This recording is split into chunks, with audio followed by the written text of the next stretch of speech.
All right, good afternoon, everyone. My name is Benjamin, and welcome to today's video where we're going to be talking about 2024 and kind of an initial baseline to look at. And it's not going to be this, by the way. This is what a uh, trend prediction I had would have had a 50-50 election, as in both candidates get 50% of the two-party vote share. What the electoral map would look like based off of that. I'm ignoring the state splits in Maine and Nebraska.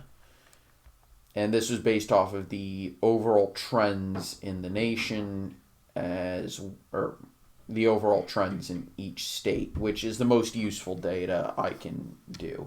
If I had the time, I'd probably do it by county and try and figure out about how much each county factors into the state overall.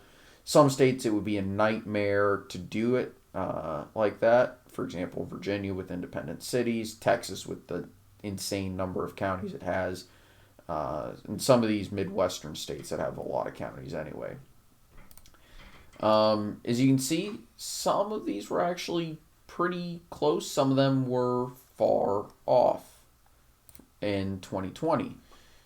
For example, if we go and scroll up and then slide on over, this is my certification because I'm trying to find what the actual partisan lean was, establish the short-term trend, and input that into the 2024 model. If a state is highlighted in green, it means they have certified their election totals. And what we can find is that so far, the only state that's a little bit off is Nevada, and that it was almost 2 points more Republican than the nation as a whole.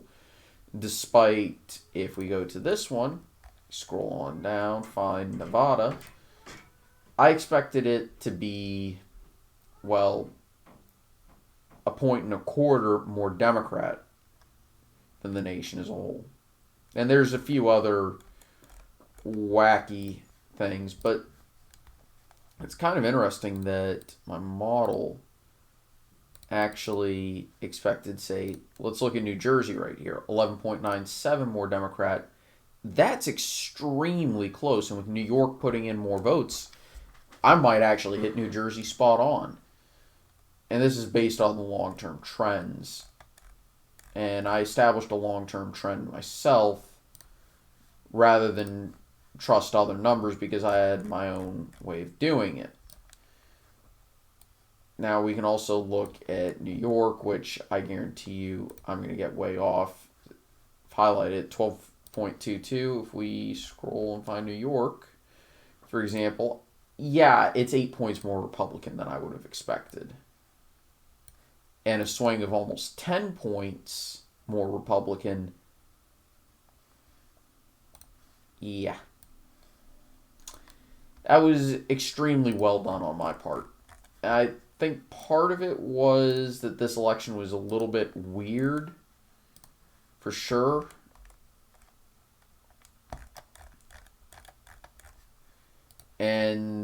But there are some trends that absolutely have remained, for example, that shone through that were to be expected. I didn't expect Georgia to flip for sure, and I've been expecting Florida to get more Republican as time goes on, Georgia to get closer and closer to becoming a Dem state, and yeah, all of a sudden, both of those trends were greatly exacerbated this year. Delaware, I'm kind of ignoring Delaware's results for the sole reason that Joe Biden got himself a home state advantage there. Arizona, I've expected to get more Dem, but the long-term trends have had them going very slowly. But that's kind of what happens. Alaska getting more competitive, I've expected. Texas getting more competitive, I've expected. I expected Iowa and Ohio to keep getting less competitive in favor of the Republicans, stuff like that. But yeah, there were some weird things that happened this year. Um, I don't expect Minnesota to flip anytime soon. Um, and I'm going to leave a few toss-ups. And this is based off of whether on confidence margin.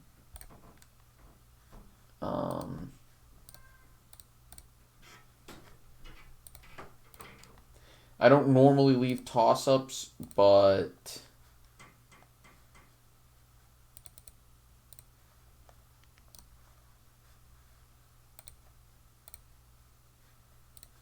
at the same time,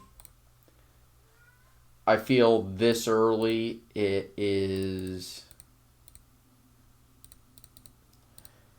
a little unnecessary to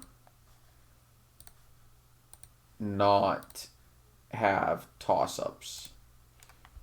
It's in Pennsylvania.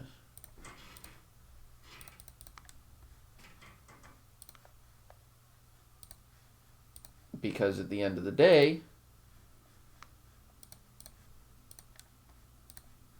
and actually I'm going to not do the state splits for Nebraska and Maine simply because they're redrawing their districts, and though the districts may change in terms of competitiveness and all and the other stuff, right?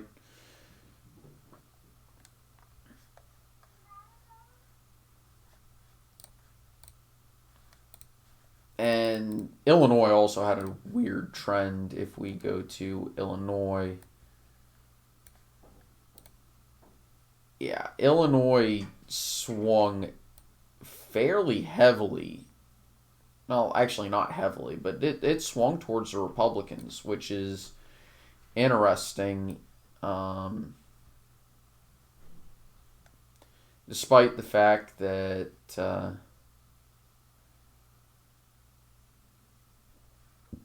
they voted relatively the same as it did in 2016 in terms of the percentages, both candidates adding to their vote total. Biden adding more to the Democrat vote total than Trump added to the Republicans. But because currently in the two-party vote share, Biden's leading by basically 5%. I think in the non-two-party vote share, Biden's leading by less than that, slightly less. Illinois kind of wound up swinging to the right based off of the comparison to the national popular vote. And it's really just a frame of reference. For example, if you look at the state, basically every state voted more Democratic than they did in 2016. However, if you look at it from the perspective of the nation, so therefore, if you look at it from the perspective of the state, X state swung to the left, just not as much as the nation as a whole did. Or you could use the nation as a whole, the national vote, as your perspective and say, well, this state actually voted less Democratic as a whole than the nation. And I tend to find it much better to look at it from the perspective of the nation rather than the state. So that's why my trends may look a little bit weird to some people, and why I'm saying California, New York, and Illinois are likely to have trended towards the Republicans this cycle. Because they voted less, they voted much closer to the national popular vote than they were expected to, based off of their state partisanship. And that's kind of, yeah.